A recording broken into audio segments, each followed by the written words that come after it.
Night Attack is coming to TwitchCon and Scoopfest. Find out more information at twitchcon.com and scoopfest.com. Our opening video is called Beyond 1 and 2. It's by Stephen Cogswell. Get it at awtfy.com. That's awtfy.com/beyond. This is me. I'm setting up the bit. 1P, 2 poop. Right. Inarguable, set in stone, 3 and 4. Hey, Juice. Because number 1 is pee, number 2 is poop, Yeah. number 3 is cum. And if it's not cum, then the fallback is diarrhea. Number 1, pee doesn't get a number. Of course. Everyone agrees. Number 2, poo doesn't get a number. Of course. Right. Number 3, whatever that number is. We're getting to 4. What up? We have 1 and 2. All we need to do is get to 3 and 4 and in the order, and we're going to agree because that's what this nation needs right now. Pee. Number 1 comes out your urethra. Okay. Yo, yo, yo. Poo. Number 2 comes out your butt. This is the weirdest. 3 comes out of your genitals. 4 comes out of your mouth. 5 comes out of your pores. What about sharks? Oh shit, another Scottish Shepherd joint. Oh shit, fucking God in the sky with all my seed, baby. Scott Shepherd, I'm jizzing in the clouds. That's at number 12. Dropping cum ropes so large they orbit fucking Saturn, baby. Oh shit, picking boogers. This is a Tegan and Sarah song. I forgot all about picking boogers. Hello, you beautiful people. You demon hordes of the internet. It is Tuesday night, and that means we have got to be live for Night Attack right here in Austin, Texas. I'm Brian Brushwood, joined as always by my BFF and OYK. It's J.R.Y. Justin Robert Young. What is up? Oh my God, Brian. Just a whirlwind weekend I spent in Austin with you guys. I visited the 7-acre Schwood. Unfortunately, wasn't able to extend it one more day so we could do the show live, but we did fit in a lot. Thank you to Julia and Allie of the Allie Gertz, of course, of the Everything's Coming Up Simpsons podcast for having us on. Thank you to all the Diamond Club that came out to that show because we were very well represented in that crowd, and that made us very, very happy. Dude, it was great. Really enjoyed. Thank you to my trainer for all the pounds I'm going to work off after we went to Casino El Camino afterwards, and had just all the. What's funny is she asked me on Monday, like, so how's your diet been? I'm like, great, man, salads and chicken breast, and then I was like, oh, except for Saturday night, I definitely just had like they gave me a fistful of lard. It was delicious. I mean, also the rest of the days I was there. Okay, that was the moment I thought, like, okay, well, on Saturday I had a fistful of lard, and then I was like, and then Sunday I definitely, like, at 11 a.m. we went to Torchy's, and we just stayed at Torchy's, then we came home, and then we went back to Torchy's. How long were you at Torchy's? Which time? Torchy's no less than 3 times. We three.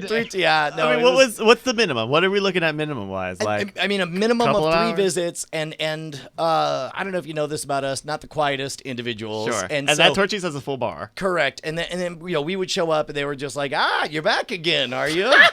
That was a solid. Brian's order. They know Brian's Yeah, order. they do know his order. No, Because he eats there very regularly. Well, and you correct. have a very specific or item that you Well, order. and they know, and they're all like the usual, and then I start to say it, and they're like, "Yes, I got it. It's a steak fajita in the bowl without no cheese." You know they added a salad option, or there's a salad option on the menu. Yeah, but unfortunately, the salad is not enough mixed greens. It's like look, that's neither here nor Okay, there. sure, Look, okay. here's the important part. Look, so. Yeah. Justin, a bunch of people are really excited about a new segment. They keep asking me for an update, and in fact, one fan sent in.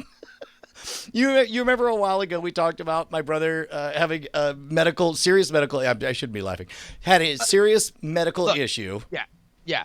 This has been a common thread through the last several weeks of the show. But you're saying that somebody made a video intro? I don't even know yes. how long this bit's gonna go on. Somebody made an intro for it? Yes, somebody said it was called, the file is called Coma 3, and it's about the J Coma update video. Here, can we roll that, Bryce? Yeah, here we go.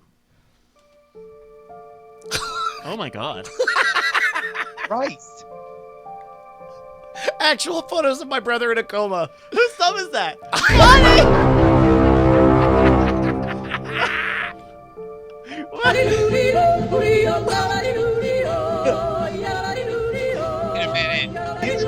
Wait a minute. He says he's this fine. This fan is my brother Jay Brushwood, the Butter Brother Parquet, who's live in studio.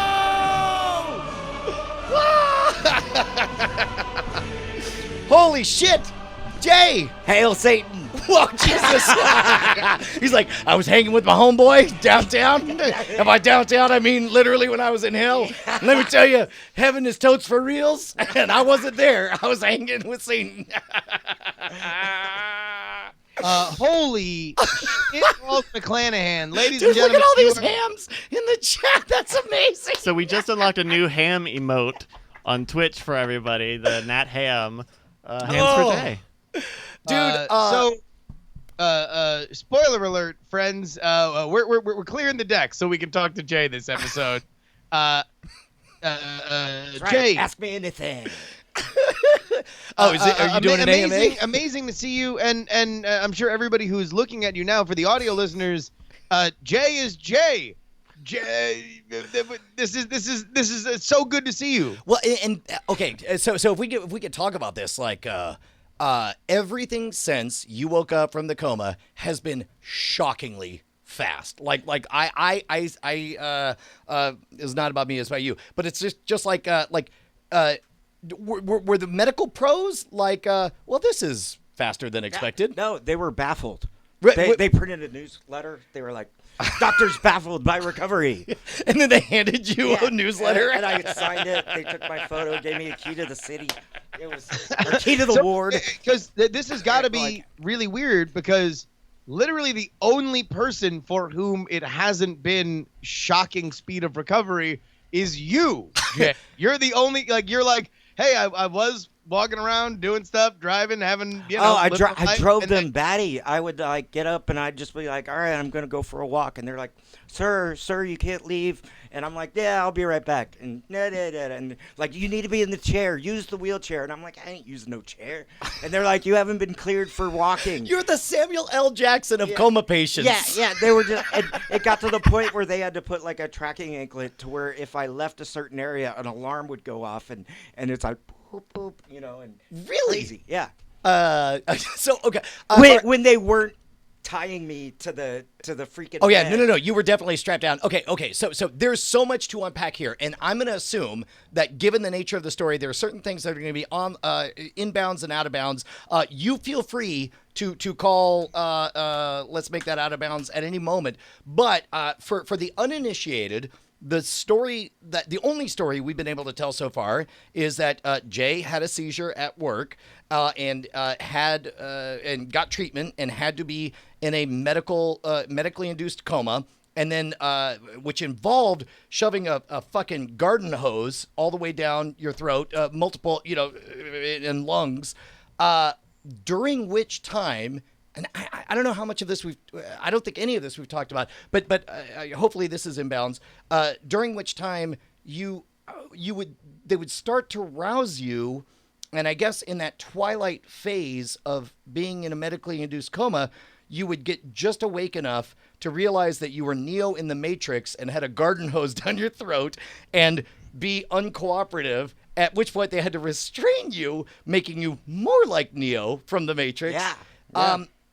How much do you remember any of that time in there? I do. It's funny. Like, the more I learn about, because I'm getting it piecemeal from mom and dad, because it would just be too heavy getting the whole smorgasbord. I learned a lot talking to Lee, because Lee came down, which I don't remember her being there. Yeah. Lee's our cousin. Okay, sorry, keep going. I didn't mean to interrupt. Well, should I start with the backstory and like how I got Well, here. there, or For right now, let's just say, what's the first thing you remember in this suspended state? In J 2.0. Okay. Oh man. All right. So I remember being at work, and I remember I'm like that kid in Signs that like gets a water, drinks half of it, and gets warm, and it just sits on my desk, And so I had all these waters, and I was doing something, and I spilled all the waters, and I'm like, oh gosh, I spilled the waters, and and and then Mike Jones, our head of IT, kind of come on and just like, Jay, you spilled the water yesterday. And I was just like, This you realize this sounds like the boring dream I'm telling Penny on our drive to work tomorrow. Well, and also, it's like, I don't know how there's going to be a better last thing you hear before you go into a coma. it's Like, oh, Jay, you spilled the yeah. water. yeah. Jay, you spilled the water. Out for a month. That'll show ya. So anyway, that's more or less kind of the last thing I remember.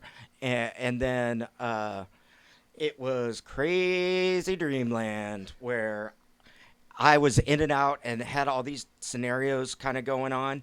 And it's funny, what I was getting at is getting the piecemeal stuff from mom and dad. She'll explain a certain situation, and I can correlate that with a dream I had. Oh, so basically you like are like you're playing a Nintendo Switch and it's like mom will tell you something and then all of a sudden the UI says you unlocked a new memory. Like now this makes sense. Well, no, it's like oh, that must have been that when that happened. That must have been when I was thinking this happened in my. So what is like an there was- example? there was What is this an one- example of that? Like an example of that is at some point I was with these two chicks who were like hackers or something, and we hacked into the school computer to change our grades because I was in school for some reason. And the next day there was like a hurricane coming, and they were going to do maintenance on it, and they realized that something was going to change or whatever, and mom found out, and mom showed up, and I'm trying to like help them hack the thing, and mom and I are like struggling over this thing, and it's like we're fierce,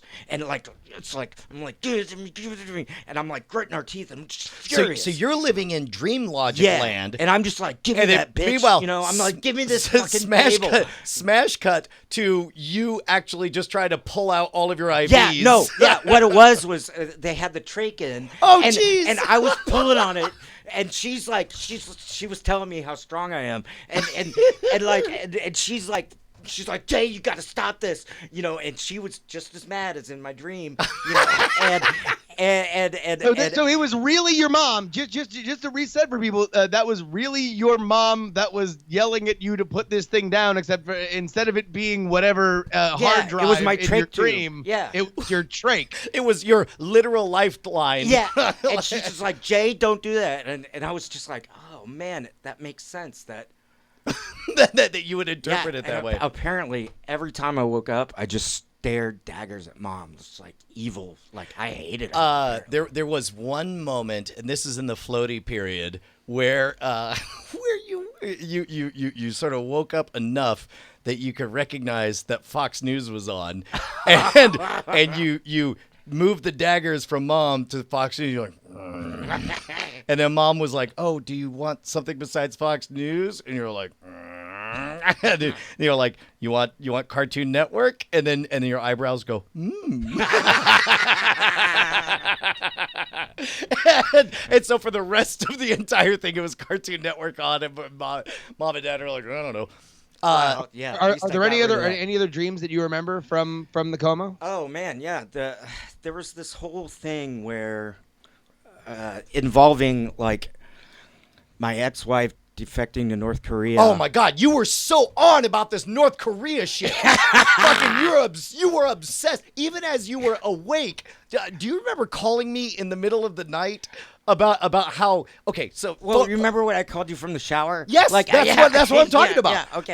It is literally 2 in the goddamn morning. You told me to call anytime. I answered every time I could, except yeah. for when I was live on the air. Ah, in which yeah. case, get bent, Jay. Yeah.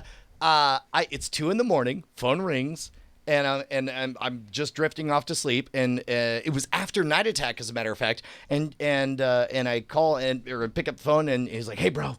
And I was like, "Hey, what's going on?" He's like, "Oh, I mean, I just I was trying to. Oh, let me see if I can dig up the texts you were sending me during this.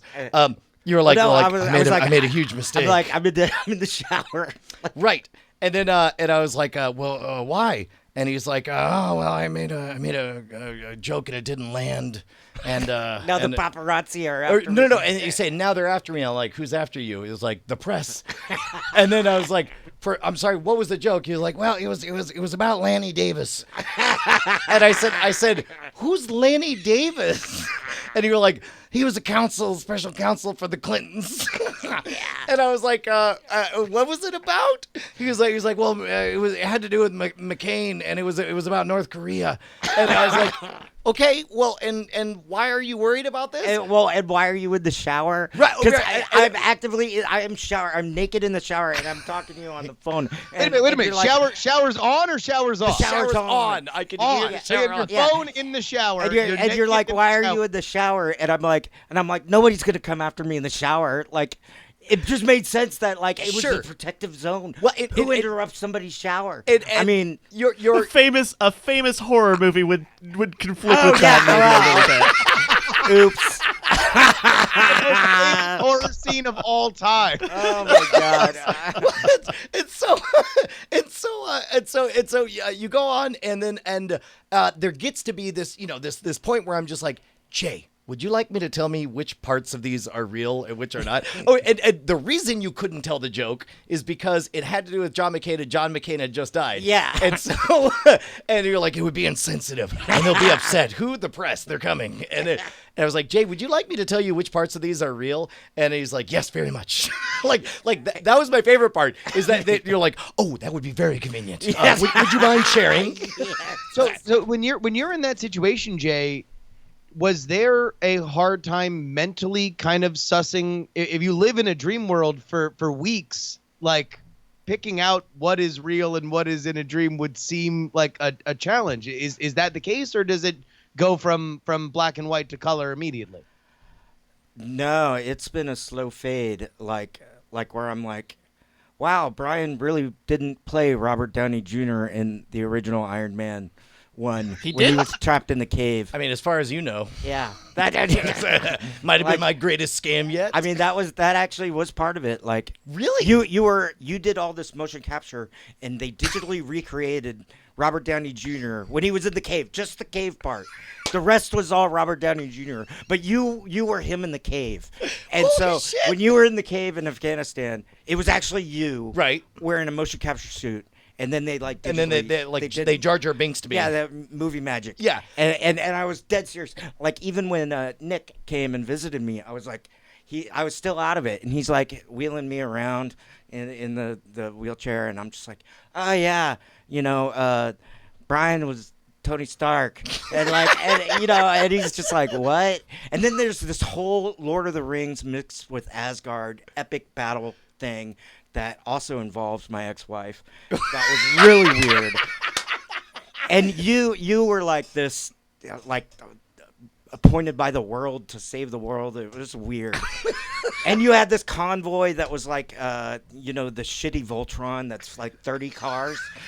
Like, Oh yes, the lesser Voltron. yeah. So, I mean, I could tell it all, whatever. I mean, And so these are still very, very sharp for you. yeah, they're fading a little bit. But and then there's the whole defection of North Korea thing. Yeah, why were you obsessed with North Korea? I don't. Well, because they just had that North Korea summit and Trump was meeting, and then I went into my coma. I Yeah, guess. you were in the Well, 'cause coma also when that it was- got called off. Oh, did it? Did I miss it? It didn't happen. Yeah. Really? Yeah. I thought they did it. No, they didn't. Oh. Wait, the North Korea summit? Yeah. It They- happened. They had a summit, but they're still like working out the nuclear details. No, but right? the summit happened. No. There were But meets. not with Trump. Wait, Trump went to a summit? When did that happen? Who was in the coma here, Brian? Singapore. What? Am I in a fucking coma? No, Yes. because they made the fucking challenge coins and they sent them out No, to everyone. It happened, and then it was back on. And it Okay, all happened. right, but I think the timeline is that whatever. Who cares? Okay, whatever. Semantics. It's just global politics. Yeah, it's just the chance of a World War III. Who cares? The important thing is that okay, so you at some point drift out of the coma, and when does, because in the early times, everybody was prepared for you to be a little bit fidgety and have squirrely memories or whatever. At what point does it become apparent to you exactly how long you've been under and how big of a deal this was? Oh man, I don't know. It was weird. It was like I had this kind of numbness where Mom was like, "Jay, you were in a coma for 3 weeks," and I'm like, "Really? That's interesting." You're like, cool I'm story, like, "Cool, bro." man. Yeah. All right, far out." Or I'd be like Owen Wilson and go, "Wow." Yeah. But Oh, I guess we should bring everyone up to speed, like the shit with and this is maybe news to you. I don't know, but like when you first went to the hospital the day after your seizure, and it sounds like you have no memory of this. Oh yeah, I don't remember Brady or Yeah, Eddie come down. Well, that was later on, but Jason and I stopped by Yeah. to visit, and you were. I was still in Lakeway. Yeah, correct. And you were just taking it easy, just like you're like, hey man, it's pretty cool. They got this thing that massages my calves, and then Oh yeah, no, I kind of remember a bit of this because I was still texting work, and they're like, "Hey Jay, are you gonna be able to do this?" Oh, you showed me this, and I'm like, "Yeah, just give me a bunch of gummy bears and I'll get it done." Apparently, that's what I said to him, and then and also you definitely showed me texts where you were just texting pure gibberish. yeah, like I sent one to Jake, and I was like, "Hey man, they want to keep me here for observation another night." Da, da, da. I could dig it up, but it was just just nonsense at the the first part was all structured and made sense, and then it was just nonsense words. Well, and as a matter of fact, that was one of the things that concerned me the most when you woke up from the coma for real, was how fast you had your phone. And I was like, who's he? Like you call me about the crazy North Korea and Lanny Davis or whatever. And I'm like, who else is he calling?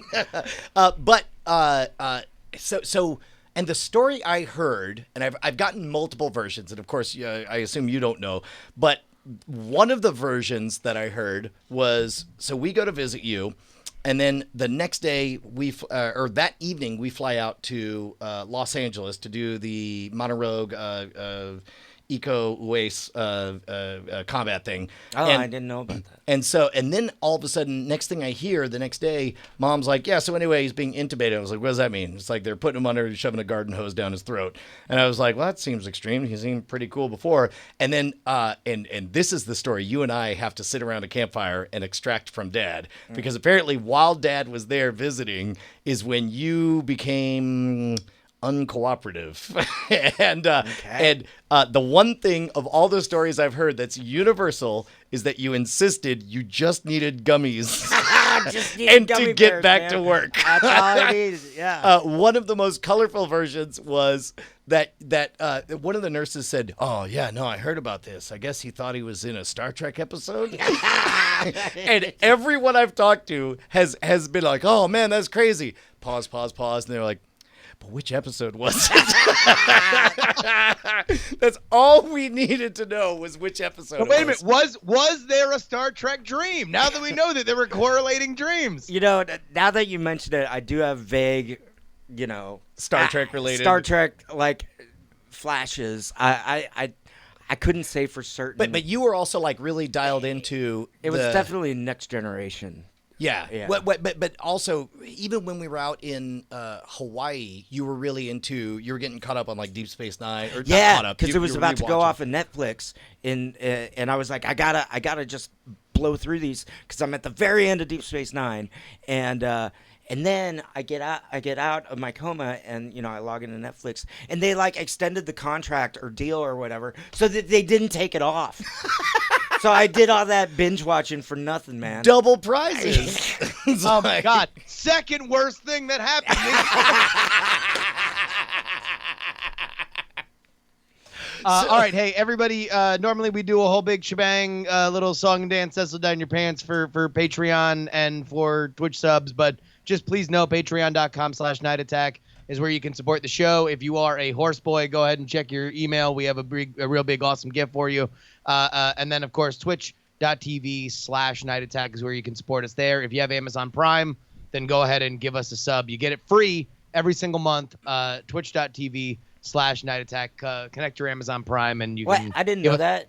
What's that? Oh yeah, no, Yeah. everybody. I'm prime, dude. Yeah. That was I'm primed. pre-coma by a long margin. That's all right. That's all right. Look, hey man, we'll take his 250 right now. It's great. Yeah. No, consider it done. So we get out of the coma, and let's assume that everything for the next few weeks up till now, like at this point, you seem like 97%, 98%, my bro that I knew 4 months ago. But as you just super fast get through the physical benchmarks, including so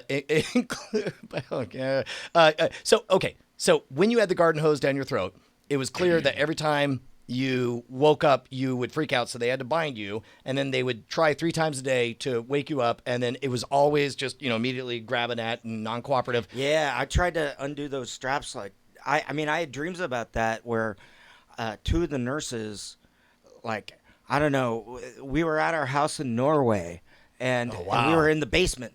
Oh, yeah. And where the spindle doohickey Yes, was. yes. I'm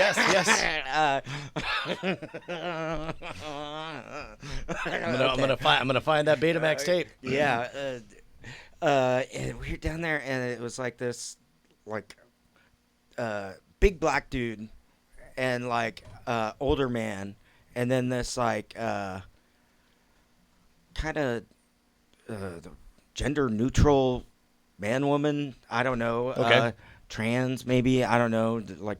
Just, I don't know, but they're like, this is for your own good, and da-da-da. I don't know if anybody fits the description at the hospital. It may have actually been them. Sure. I don't know. But anyway, yeah, and I had this dream, and I was struggling, and I'm just like, they're like, you got to hear, we got to check you in, and we got to do all this stuff, and I was like, I want to see your court order. I want to see your warrant. Is that what you were saying? Yeah, I was like, you can't hold me here. You've got no. Dude, it's like, Man, I wonder if that was the time that I was there. But so And let me just say, for those of you who have never seen Jay and are only audio listeners, I can't imagine a Jay even one that is not moved for 2 weeks. Like, you are a problem if you want to cause one in a hospital. Like, you are a stout dude that like can rip. Like when your mom is trying to pull your trach,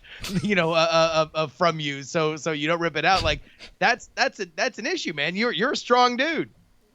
I was until my coma. Well, so this is while you were asleep. There came a moment, and this is me filling you in, Jay. There came a moment where, I was doing my best to soldier on, because during that time we had to go shoot the thing in L.A., and then we went to DEF CON out and this is a fan event, so all of a sudden everybody's lining up to meet me and Jason, and every report I'm getting is just that your lungs are having a harder and harder time, and it's looking more and more grim. And then there comes that moment where they're all like, we can't wake him up. He won't cooperate.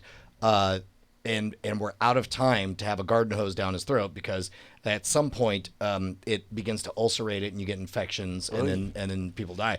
So it's like full on, it's every story of, oh, grandpa had a slip and fall. It's getting worse. It's getting worse. It's getting worse. And then it ends with a death by infection. Mm-hmm. And so and of course, because Justin is such a wonderful person, he's allowing me to offload with therapy sessions for free as I'm talking my way through what does all this mean, and it's so hard to keep it bottled up or whatever. And then we get back home, and I come visit you, and it's like, oh, geez, man, Jay's really just hooked up to all the tubes. Have a potato. Yeah, exactly. Yeah.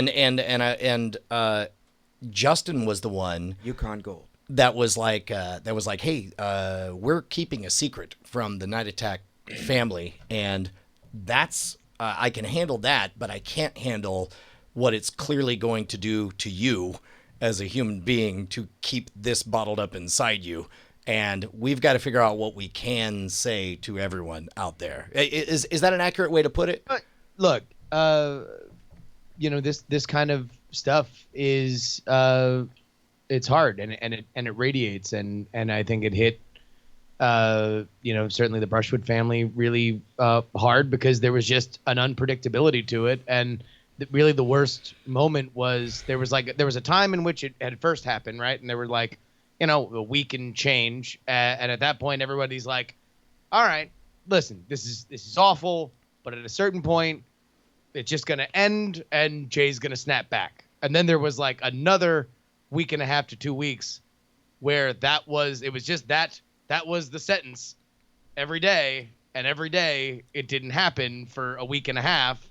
And then it was almost, I think it was like the next day after, because it was hitting Brian really hard. And I was like, you have to get some of this out, or else it is going to be a continued problem, and it's going to erode your life. And so even if it's just to express the grief that you're going through, you have to talk about it.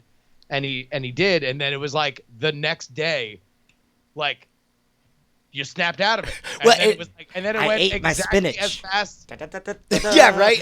And in fact, it was because I remember like it was a week later that it was like, hey man, Jay appears to be waking up, and I don't know if you remember this, but like I told you the story about the hams for Jay. Yeah. Listeners, go back and listen to that. But You're like, Jay, you have so many hams coming to yeah, you, buddy. and when I explained it, like, that was the first inkling. Like, I didn't know if J 2.0 was going to be Hector Salamanca with a bell or man. what.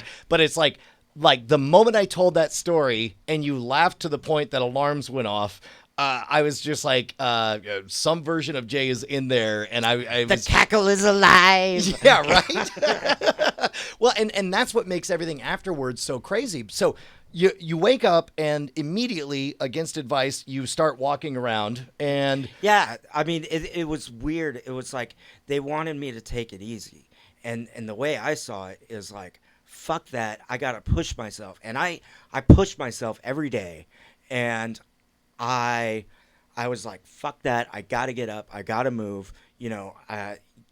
It's like now I'm getting complacent. I picked up a packet of Little Debbie's like the other day, and so I'm eating lots of candy, which is and a lot. have you hit the gummies again? I, though? yeah, Yeah, have you got back to work? I'm back on the gummies.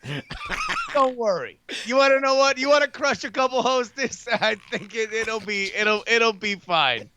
Well, so you Yeah, no, I remember just like having this attitude, like the wheelchair incident where they're like, you need to be in the wheelchair. And I'm just, and I did it. I was like, all right, let's try this wheelchair thing. And I'm kind of stumbling, and I get in the wheelchair and I strap myself in and I start wheeling it down. And those wheelchairs, these are like the crazy 2,000 metric tons, like they weigh a bazillion pounds. Yeah.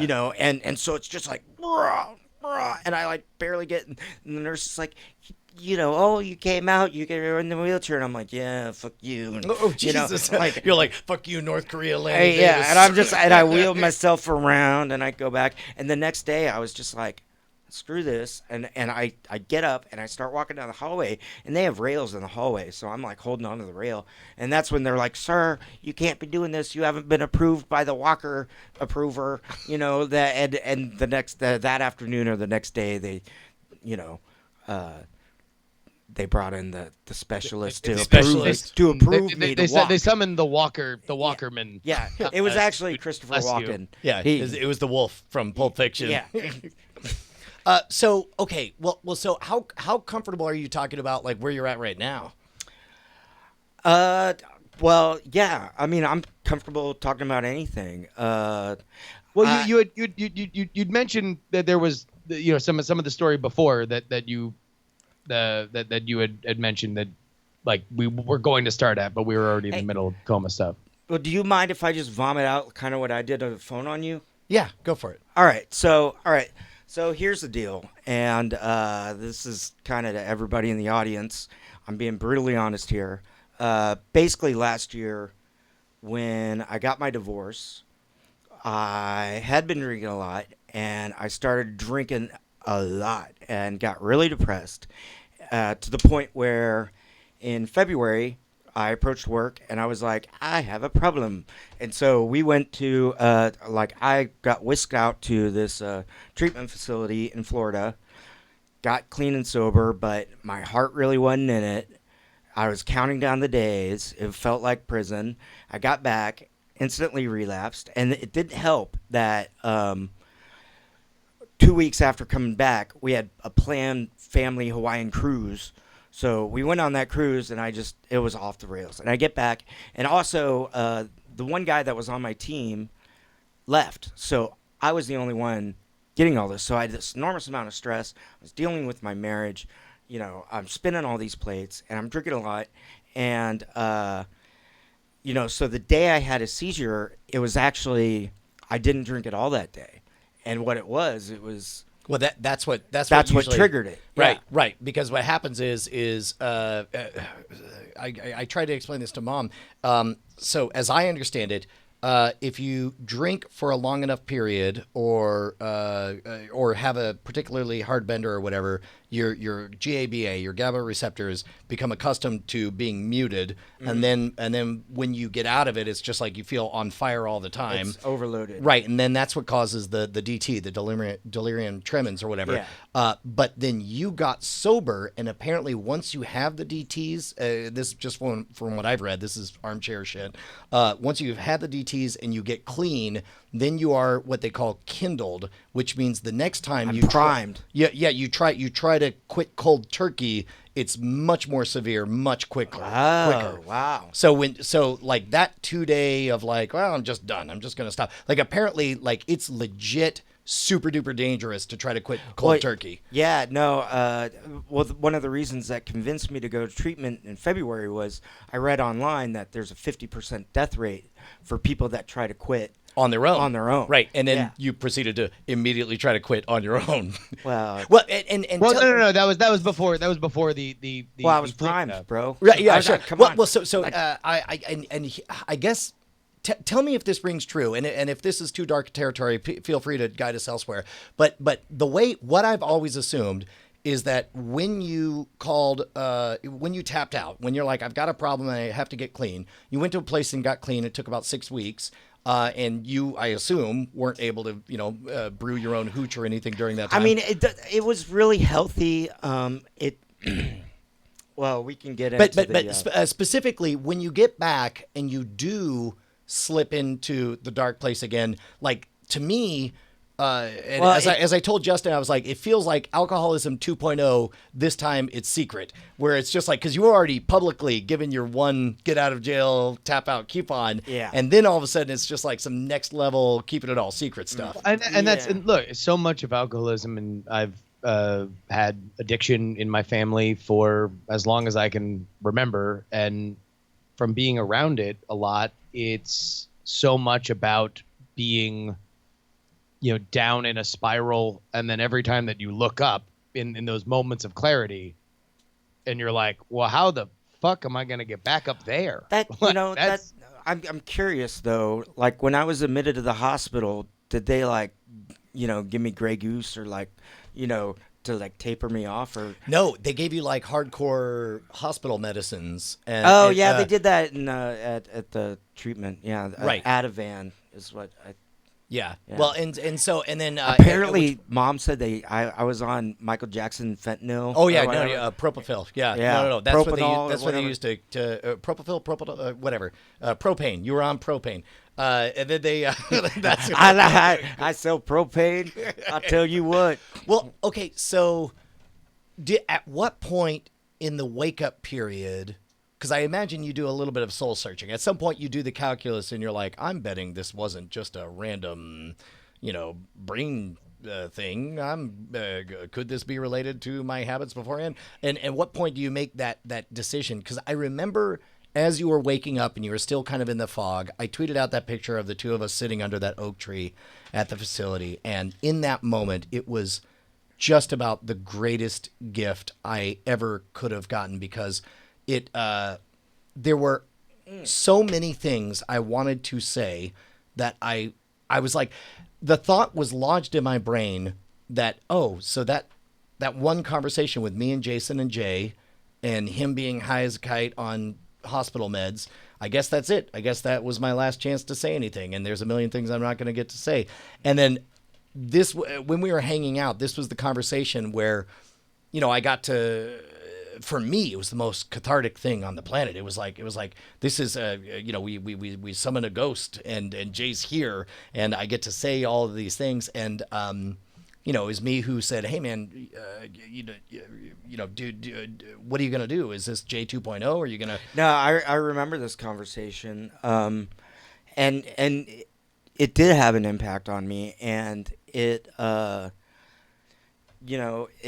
like, I mean, to wrap it all up into one sentence, it's like, Jay, you've got second lease on life. You need to grab the bull by the horns. I mean, you're in the gift. Yeah, you're in bonus time. You got an extra life. And on the one hand, it wasn't fair because I was speaking from my perspective, where we had already begun to mourn your loss. Like, you canceled my gym membership. I did. Okay. Oh, boom. You fucking looking for that one all show in the chat. Yeah. I mean, I half expected all my stuff to be on Craigslist. I would have done that had I had the key. In fact, I remember telling this to Bonnie. I was just like, either Jay lives or dies. But I know for a fact he never sets foot in that apartment again, and he never goes back to any hint of that old life. Or not on my watch, not if I have anything to say about it. Luckily, I didn't have anything to say or do about it. So you're going to sell his shit? Yeah, I would have. I'd still want to sell his shit. But at some point, you made the choice, because I said, hey, because I think the default option was for you to go stay with mom and dad, and I was like, man, I'm not comfortable with anything that looks like your old life. It feels to me like you need something else, and I had to explain to mom and dad the idea of a sober living community, basically an apartment complex, as I understand it, and this is what I'm really interested in, because as I understand it, a sober living community is basically an apartment complex filled with a bunch of people who are all getting sober just like you. Yeah, they're all in recovery. Mom and dad had never heard of that. A bunch of people I talked to had never heard of that kind of thing, and there are requirements to stay there that are fairly stringent. Curfews, right? And you have to do chores. Well, so I pitched the idea to you, and to your credit, there were some moments as we were chatting. There was this moment you're like, yeah, I think this is as much as I can handle. Thank you.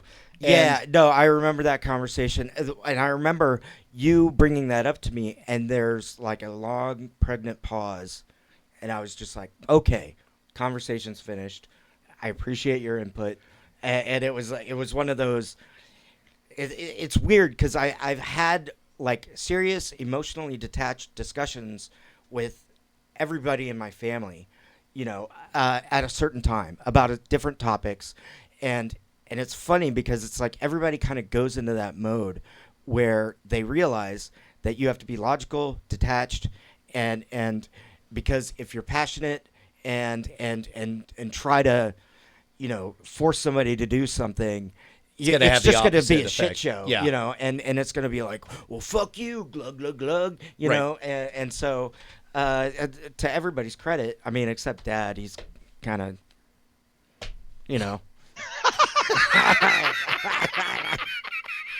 All right, wait, put a pin in that one. By the way, for the audio listeners, it was just two hands waving in the air, and I think we've all been there. So, I think you've never said anything more universally true than I'll have somebody in our family that's just two hands waving in the air. No, Dad's the guy that like kind of walks in the room and goes, "What'd I miss?" Like he's constantly doing that. Like, what? Well, okay, all right. So that sounds a lot like Brian. What were you guys talking about? What's this conversation you're in the middle of? Can you start over? Maybe it's a Brushwood thing because I do it too. Like, you're not wrong. Okay. Well, so when after that conversation, I remember going home and telling Bonnie, like, actually, first I called Justin, and then Bonnie called, and we did a three-way call or whatever, and I was just so thankful. It's like I got the chance, and it's Jay, and he's really there, and it's really Jay, and well, and I said I told him this, that, and the other, and then there was a bit of this kind of like, well, I hope he, makes the right choices because it's now, he's now back to being a sovereign individual. Actually, I was gonna get into some family drama. mom and dad wanted you to sign a piece of paper that you didn't want to sign, which that's neither here nor there. Yeah, I'd rather not hear about any of that. Yeah, you want to know? Let's save that for. But the important thing, And we never spoke of it again. I remember just thinking like, man, it's really in Jay's hands now. And then I don't know, I was on the road or some shit, and then, I'm getting texts, and it was just like, it was like being in the back of an auditorium when your kid is in a spelling bee and you can't do anything but hope they get it right. And as the texts come in and as the messages come in, it's clear that you researched and picked a sober living community and you got into it and you've been there for a touch now. How? So anyway, yeah, all of this is a mystery to me. Yeah. Okay. All right. So, okay. Just to kind of backtrack a bit, woke up from Makona, did a week of PT in the hospital. Right. And then they're like, all right, physically you can move around. You're sore every day. You need to rebuild your muscles, but you're out of here. Now we need to work on your brain and your mental condition. And I'm like, okay. And so they sent me to a detox center and took away my cell phone, which really, because I had an hour-long discussion with this doctor, and he was like, yeah, check out this thing. If it doesn't work for you, you can leave, and, blah, blah, blah. And instantly when I got there, red flags went up, hackles went up. I'm like, holy shit, this is fucking Florida all over again. They're taking my phone. They're going to babysit me. And I called Mom, and I was just like, Mom, send what I signed up for. And she's like, well, if you don't go, I'll never speak to you again. And I was just like, and I'm like, fine, Mom, I'll do this for you, And so I submitted my cell phone, turned in my badge. By the way, not a small amount of relief knowing that your cell phone was out of your hands. like at least because at this point I don't know how many other people you're warning about Lanny Davis and North Korea. Well, I was past that at that point. I was past the crazies. But I couldn't know that. Yeah. Yeah. So anyway, I get there, and my only experience was the place in Florida, and this place was completely different, and I somewhat enjoyed my time there. I was bored a lot. Some of the groups were kind of crap, but they had a lot of guest speakers, and there were a couple that were, would focus on the science behind addiction. No matter what it is, and how fundamentally your brain, your neural pathways are formed in such a way that you're predisposed. You're just kind of wired that way, apparently. But you need to train your brain to think differently, and it's basically your waking mind fighting your sleeping mind, to use Name of the Wind as kind of sure. Where you're in this mental chess game where you always have to be one step ahead of yourself, of your subconscious self. A friend of mine was getting sober, and I asked him about. In fact, I mentioned you because I was like, hey, I think my brother's slipping, and he's like, well, that happens. And he was like, what has worked? Like, he puts his wallet and cell phone in a safe. A time lock safe. Yeah, every you night. told me about this guy. Yeah. I forgot about it. Okay, all right. Well, I remember the safe. But those structures, I think, really matter to make it to where the water rolls downhill, and you want to make sure that future you, the easiest thing to do is the healthy thing to do. Right. But so anyway, all right. So to get back to my story, So I go through this. It's very science based, and there's really good nuggets of like awesome information. And then I meet with my counselor who I'd never met with, and he's like, hey, you're Jay, right? And I'm like, yeah, I'm Jay. And he's like, yeah, your insurance runs out day after tomorrow. Oh, jeez. And I'm like, okay. And he's like, we got to figure out what you're going to do. And I was like, well, I really want to continue treatment. Can we do like a PHP, which is partial hospitalization program, where basically you live in residence and they bus you in a rape van over to like to the facility. They have complete control over everything. Not specifically. It could be any type of van. Yeah. I mean, maybe. Don't make it seem like, hey, your insurance ran out, so there's this van. It's not the right quid You see pro it's labeled quo. the bang bus. It's like, you can stay. Okay. Wow. That's not part of the copay. In case anybody- All right. So anyway, yeah, they have complete control over your life, and this is what drove me nuts about Florida, is that I had very, very little independence, and I knew the only way that this was going to work is if I made it work, and so basically I said, look, can we, and I'm looking through the website. The therapist said, there's this great program. Well, I guess I can. Can I plug them? Is it bad? Yeah. I mean, if you like them, say only good things. No, about it's things awesome. You name. It's the coolest thing. It's called Recovery Unplugged. It's music based. So there's lots of involved, lots of musicians there. They have a whole stage with drum kit, bass, guitar, mics. They've got soundboard and everything. Every day, they pump you up with this motivational video, and then everybody dances, and then you go into kind of group therapy and talk about stuff. So anyway, yeah, we found this place, Recovery Unplugged, and they would take me, and I was like, how about I was on their website, and I was reading about their PHP program, and it says on their website, PHP program lets you live on site with us, or enjoy the treatment from your own home, and I'm like, from your own home. And so I call him to schedule the thing, and I'm like, yeah, I want to do the PHP, but I want to live in a sober living house. And he was like, oh, well, you have to sign up for the.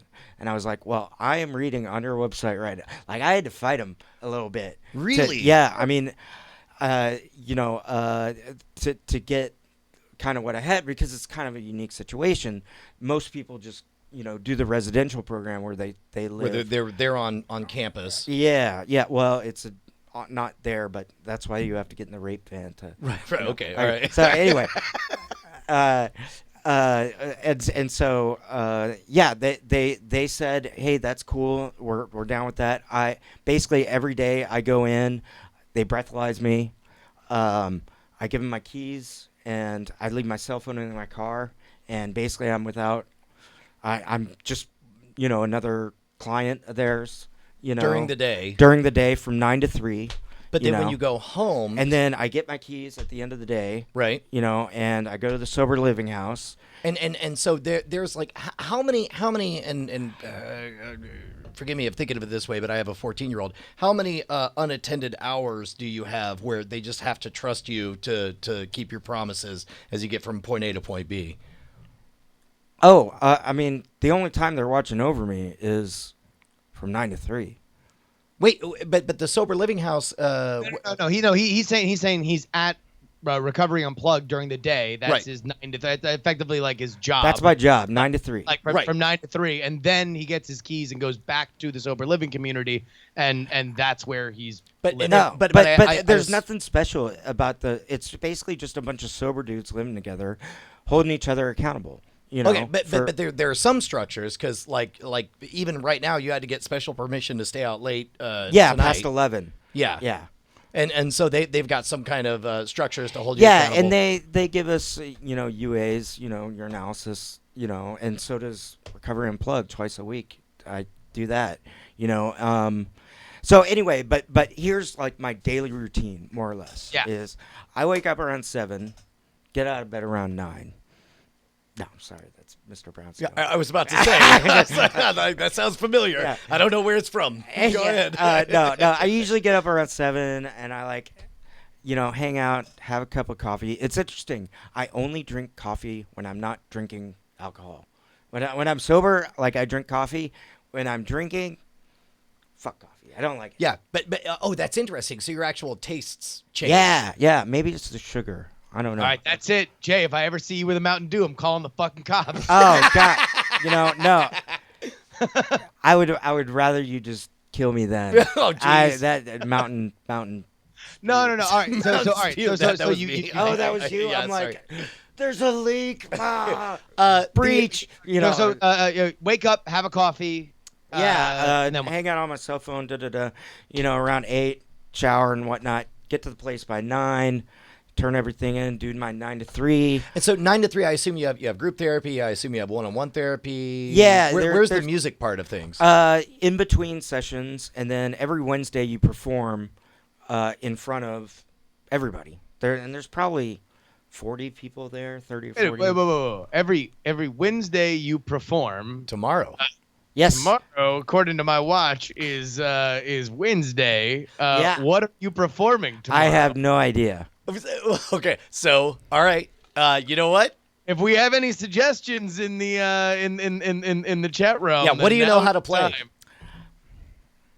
Yeah, you play guitar, right? I do play guitar. Okay, and so the default is you can play something with a few chords, or Yeah. I mean, I can do chords. I can do, the thing is since the trach, my voice is like low register. Yeah. So I can't do anything like falsetto. So it's got to be something like Tom Waits, where it's like, you walk through the garden, you better watch your back. Or I could do like Bob Dylan, where it's just like, hey, look at my shoes. What about- Yeah, that's also the what Doors. about- Oh, that's the Doors. Yeah. Yeah. Crash test dummies. Does that have a low enough register? Oh God, no! Just I would rather have.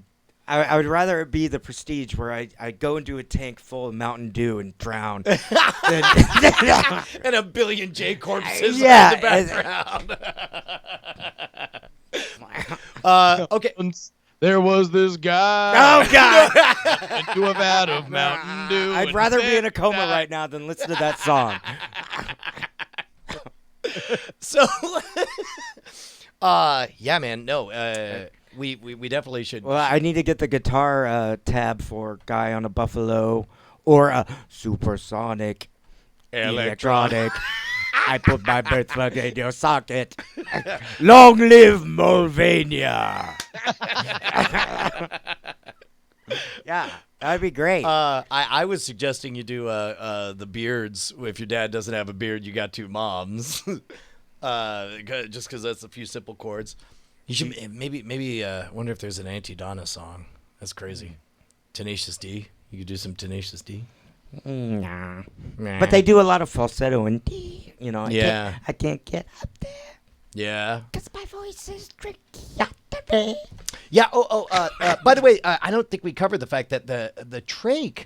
Yeah. Zoom in on this, buddy. You don't have to. We see it just fine, bro. But the trach was because we ran out of time on the garden hose. But it turned out that once you were made comfortable, because they did a trach and they did a stomach tube. Yeah. And this is what I found out from Mom over the weekend, which just really just like kind of smacked me in the face. Is she was like, yeah, after you were in the coma, the doctor came up to me, after 2 days, and he said, yeah, he's really not responding to the treatment. We can either trach him now or you can let him go. And she Jesus Christ. she was presented that question from the doctor, and she was like, "Trach that motherfucker." Yeah. Like, Well, you could tell, like there was that moment. Hey. What the fuck is that, Doc? I mean, is he trying to make it home by 5 or shit? Like, who yeah, gives- the bedside manner of this doctor is. What the fuck? It's like, well, either we can trach your son or I can see The Good Place on time. So your choice. No, it was some grim shit. But the but I guess just to complete the story, between the trach and the stomach port, you were able to wake up and be comfortable enough that there wasn't that panic moment. There wasn't anything in my mouth, and because that's the thing. It's you described it right. The Neo moment where you're just like, Yeah. Yeah, and this is all at that, the people are gonna freeze frame that. Like, Jesus, what am I doing here? Well, okay, so, man, so I guess, shit. So where we're at now is your full-time job is to get well and to take care of yourself. Yeah. Oh, and I have to give a shout out to my work. They have been absolutely pretty great. amazing. They're just like, we want you healthy. We want you better. Take as much time as you need. And it's unfortunate because right now we have CitizenCon next month, here in Austin. So I'll be there. Yeah. With bells on, yeah. Well, shit. If you're a fan of Star Citizen and you want to Yeah. meet the lead ship animator alive, thankfully, and in person. Alive. then, No, it's going to be good. Well, I just feel bad because everybody at work is scrambling and working late hours, working weekends, and I've got this cushy thing, but, this is what is going to enable me to be like, it's like when Jay is in his element, it's like you get 4 times the productivity of Drunk Jay, and they were happy with Drunk Jay. They were like impressed. And so, man, they're gonna have a major boner when the full power of this battle witness station this comes in. fully operational Brushwood. Yeah. So, dude, that is so amazing, and it is like it's been awesome to hear how supportive they have been, because there's a few people here that I know have gotten sober in their lives and have gone through stuff like that are just now saying like, man, I wish that I had some level of financial, not only because I guess it's also, if you could explain this, it's not only just financial solvency that would come along with a process like this, but also like something to get back to, and people that are saying like, we want you, we love you, come back and be with us. yeah, I mean, I've been there 5 years. I was like probably like the 40th employee, and now we're up to 450 or something. I mean, it's been really hard because we had to figure out and problem solve all this stuff along the way. You had to invent the method for everything. Yes, and there are so many times that I redid the same thing because the method changed. Because we figured out, this doesn't work. We have to do it this way. We have to, maybe we didn't attack it from this direction and change this up. And so as we're figuring and we're developing new technologies that have never been done. Yeah. And so there's a lot of repetitive stuff, a lot of stress, and all the events that we have presence at. It's like I almost feel validated and it just There's some part of you that like, ha ha.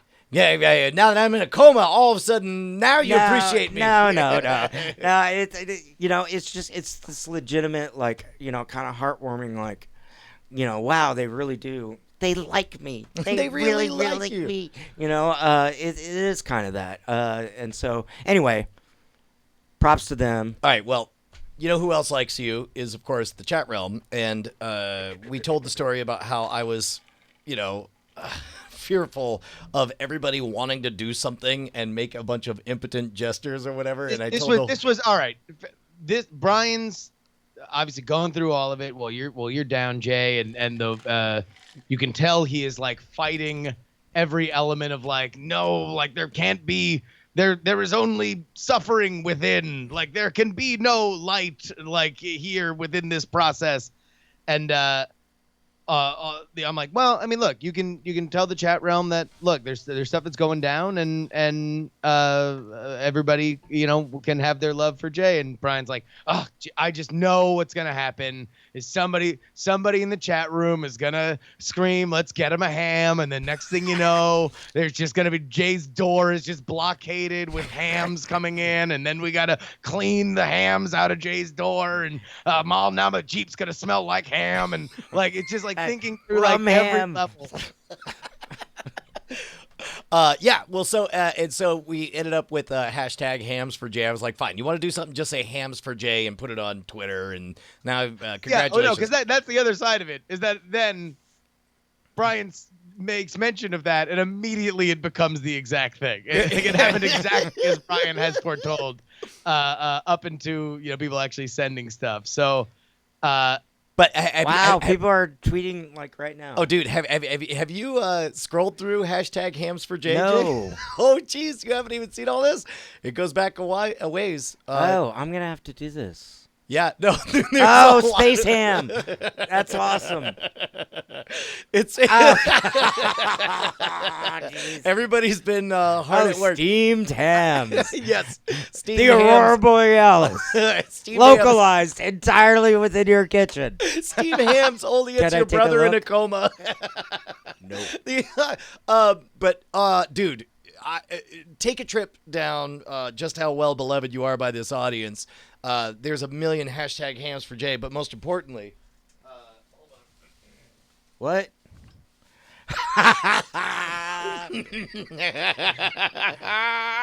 If you are only listening, that is a gigantic ham that is now being handed to Jay. Ham boning. That's a nice ham. That's a Smithfield. That's a good ham. You got the good ham. Yeah. all caps in the chat. We did it. It's like, I just won the U.S. Open. Like, me and my ham. Dude, Oh. I'm going to eat the shit out of this. Yeah.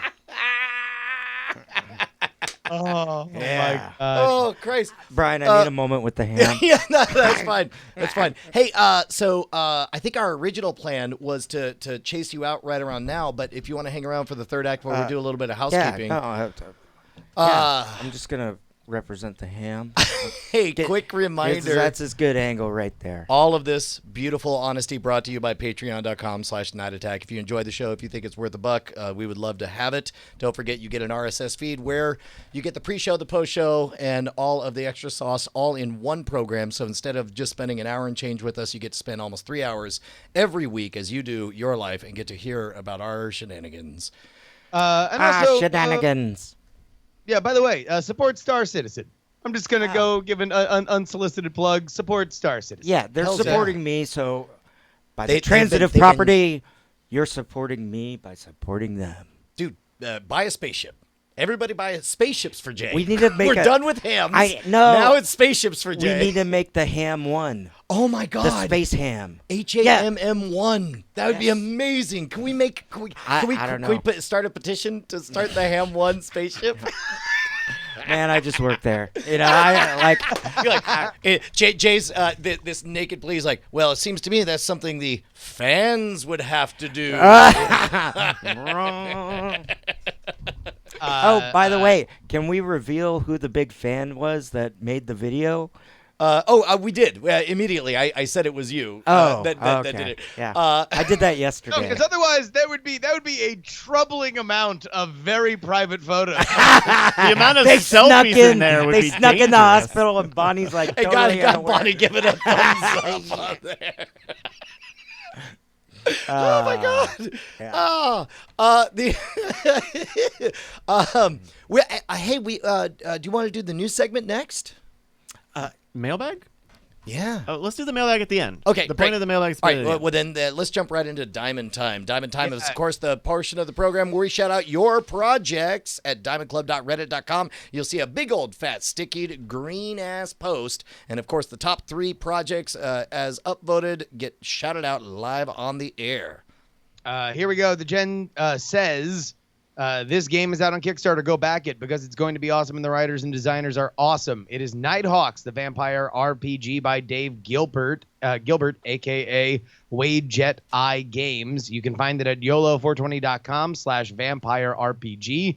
In fact, one of the writers was a guest on the latest episode of Geek Grills. Nice. I will vouch for Wad Jedi games. They make some really good games, so I'm excited to see any game that they are working on. It looks like they're doing pretty well on their goal. They've got 16 days left though. They're a little over halfway. Yeah. No, almost halfway. Almost So halfway. we got a double hustle Yeah. to make that happen. Look at Nighthawks. Next up, a thing. Thin Ink.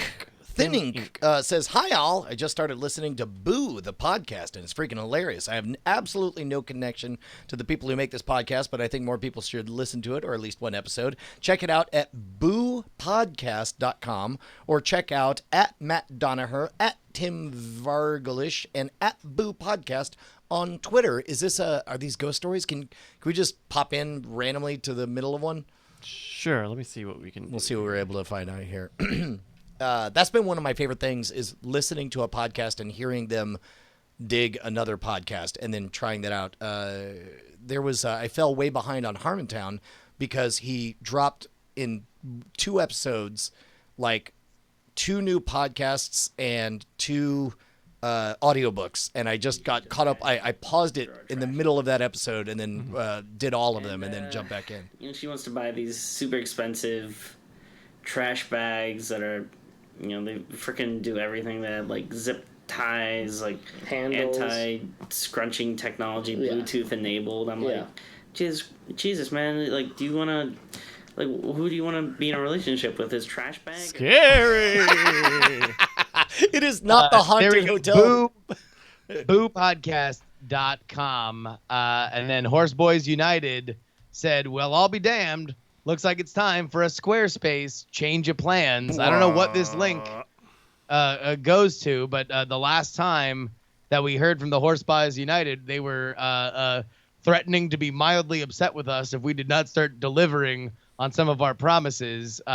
So whether or not you're a horseboy, you can go see that there was a post only unlockable by horseboys on Patreon that had a very revealing title to it. No one knows what it means, but it says, "Hi Horseboys, we made an album for you." Exactly 4 likes, which I assume are the 4 Horseboys of the Apocalypse. I don't think anybody else can like it, so I'm guessing we nailed it. 100% success. Now, going over to horseboysunited.com, the title says, "Good job, fuckos. Good job, you ruined a perfectly good bit. I thought we had a good thing going here. We'd passive-aggressively prod you about not getting shit done. You'd publicly squirm a little. Nothing would change. Repeat cycle is needed. Everyone wins. But no, you have to go and actually make progress on something. Damn it. There was a whole video thing planned. We have spies everywhere ready to spring this into action to make the squirming even better. What are we supposed to do? I guess we just sit in hiding, biding our time until it's been long enough till this gets funny again." I hope you guys are happy now. Seriously, I hope you are, since this was meant to be a fun time for all, and it seems like it worked out, even though you ruined it by actually getting something done. On the plus side, now that you've set a wonderful precedent for future shenanigans from Horseboys United, I'm sure we'll need to resurface at some point. See you soon, I bet. Horseboys United. Oh my gosh. Wow. Dude, best people ever. For the uninitiated, there are only 4 Horseboys of the Apocalypse, and it is a gift and a treasure that they have the honor to give us the maximum donation per episode. You had a really nice thing going there for a little. You're welcome. So we opened up the mailbag last week. We called for people's email responses. Again, if you have any to this episode, send them to mail@nightattack.tv. Turns out, spending about 40 minutes talking about poop and shit and piss and cum really energized this audience. So we got a bunch of responses to last week's discussion about the waste numbers, right? Got to go number 1 or number 2. Sure. We only asked for people's 3s and 4s, and that really didn't stop anybody. So one thing... hell, it didn't stop the co-host. So. By the way, Jay, if you missed last week's episode, you heard a preview from the Stephen Cogswell song at the very beginning, but basically we were trying to figure out what are the rest of the excretory numbers. So I got to take a number so, 1. So this is our brand new mailbag segment. We don't have an intro sounder or anything I meant yet. to, and I forgot. I got busy. Oh, breaking down today. That's fine. But so one thing that we definitely said last week was that number 1 is definitely pee, number 2 is definitely poo, and number 3 is definitely not poop and pee, because number 2 always has poop and pee inherently. Yeah. Right? Yeah. We had some people who didn't quite get that message. Like Paul, who said you're all wrong. Number 3 is piss and poo simultaneously. That's wrong. And number 4 is puke. So that's a technical disqualification. Liz also combined number 1 and 2, but her number 4 was, for those who may have a bleeding emergency or may need to prevent a mess and embarrassment, like a lady having her monthly or a guy who's cut himself, that is a number 4. And then a number 5 is for those who have libido needs. She thanked us for this gem of a conversation starter. Thank you, Liz. We also got this message. I like this message from Tokidoki Tensai. He said, "Dear Diamond Group, I wanted to give my opinion on the Universal Numbering System, or the UNS, as he abbreviated it, that you were all slogging through on episode 238, in large part to Schwood, which also made it one of the funniest things I've heard in a while. The UNS is for those bodily functions that happen in polite society, for which you would need to excuse yourself from to the bathroom without making a scene. Yada, yada, yada. Here's his numbers. Number 1 is pee. Number 2 is poop. Number 3 is vomit. And number 4 is a miscellaneous catch-all. It is for those things that are not as common as an emergency to leave, or sex-specific, gender-specific, but keeping 4 broad, it also keeps those around you from knowing exactly what you're doing. Thank you for all that you do. Keep up the great work. Sincerely, Tokidoki Tensai. That's a pretty good compromise in that. Sorry, what was number 3 in his? Vomit. Vomit. Okay, that is universal. Yes, I think that's Everybody solid. Vomits is the less successful third book in the series. I was looking forward to reading that one. Yes, it's like the end of the Name of the Wind series. We're just Oh, burn! Children. Jack, a.k.a. Kraken Inc. also sent 1 is pee, 2 is poop, 3 is vomit, 4 is cum, and 5 is period. That's from Jack. See, I think that's sexist. Too sexist for my blood. And we got this very helpful email from my blood. we got this email from a Jane Doe email account. Women actually release prostate-specific antigens from the Skene's glands. PSAs are also produced in men and is essentially the majority of seminal fluid to liquefy the semen to help move it along. Justin is shaking his head, and I love No, I'm sorry. Somebody just posted a screenshot from the Star Citizen Wikipedia. Which now says, according to rumors that began to surface in online communities on September 18th, 2018, a starship is christened the USS Ham. Oh, no. Jay, now's your chance to publicly disclaim. No. All I was doing was Online have thanking now my not said employer it's for being USS so Ham. supportive. The ham, yeah, the ham is, yeah. Good luck with that. But, Not the USS Ham. Please, Yeah. whoever do done not that, put me make as a sure it source. I change am back. not. Yeah, do not cite this episode. Yeah. To go back to Jane Doe's email about semen, All caps, somebody screaming, "I'll convince Chris myself." back to Jane Doe's email. Women actually ejaculate semen just as much as you do, Brian. Also, squirt is not chemically indistinguishable from urine. That was true for 2 of the 9 participants in the study that everyone refers to, but those ladies also probably pee a little when they cough because that is a thing that happens. Wow.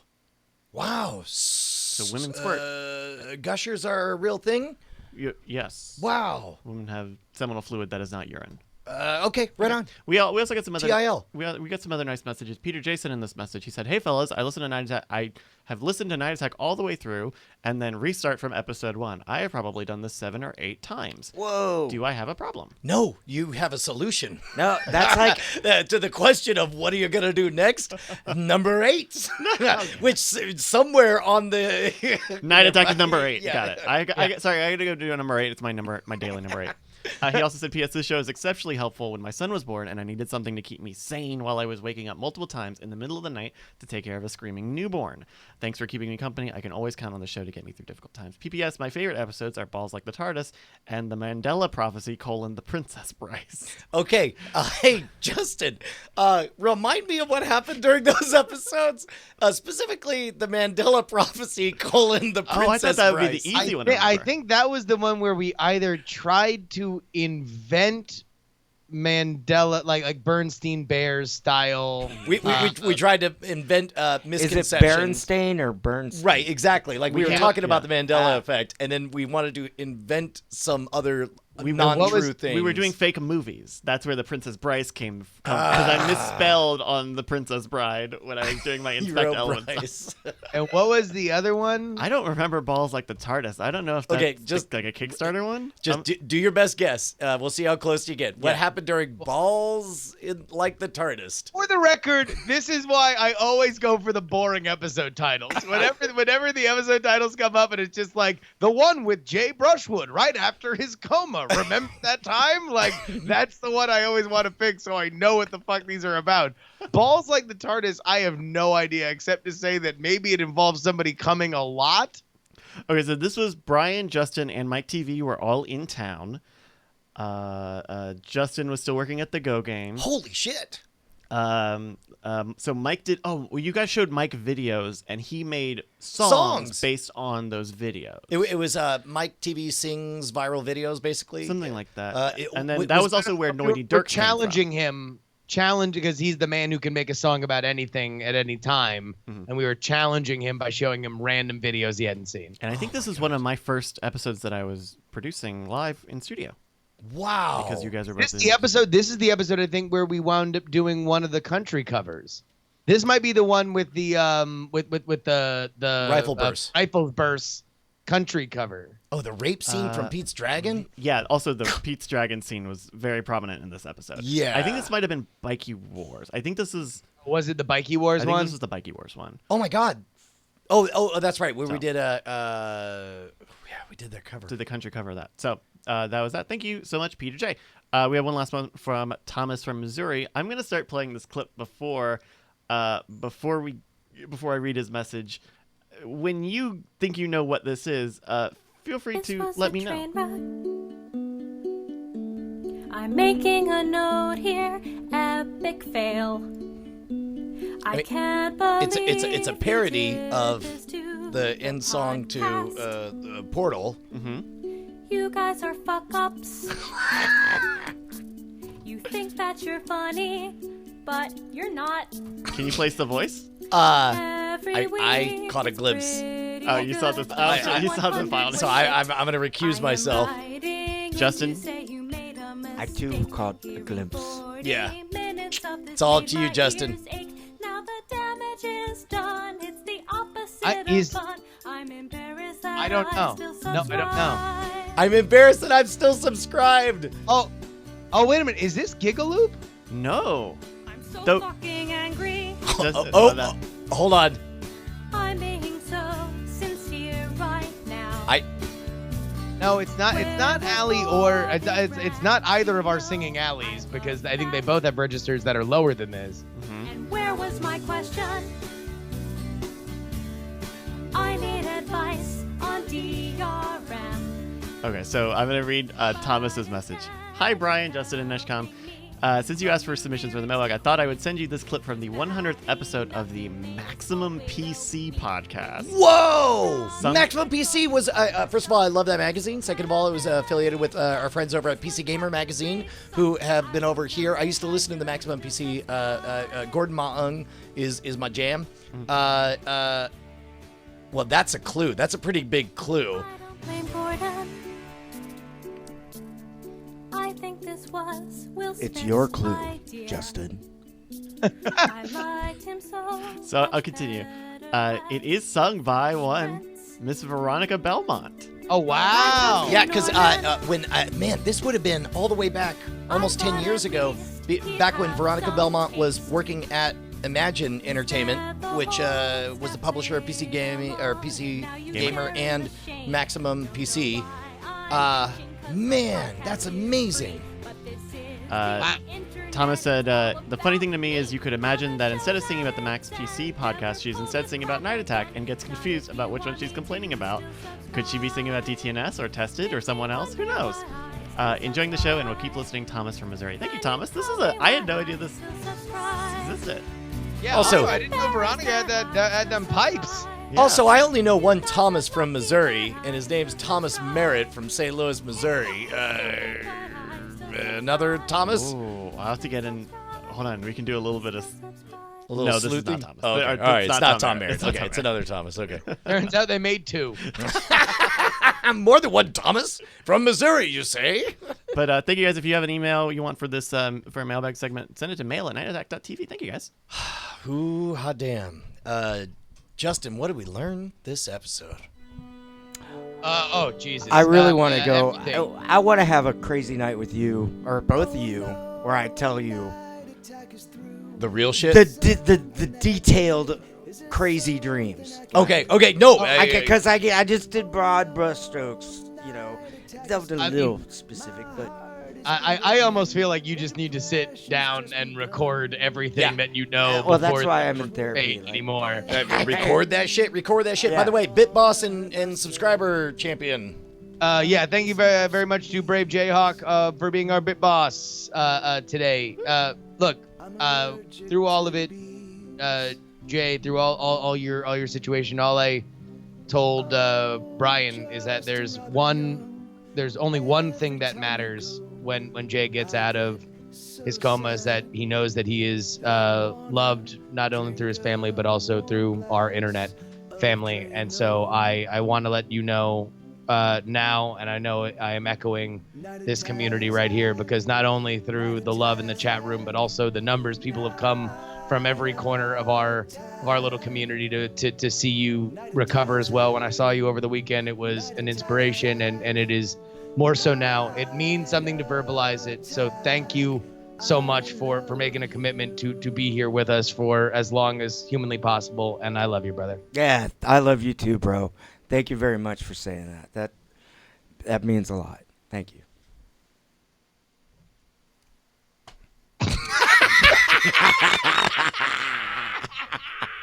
Diamond Club hopes you have enjoyed this. Shields up. Red alert.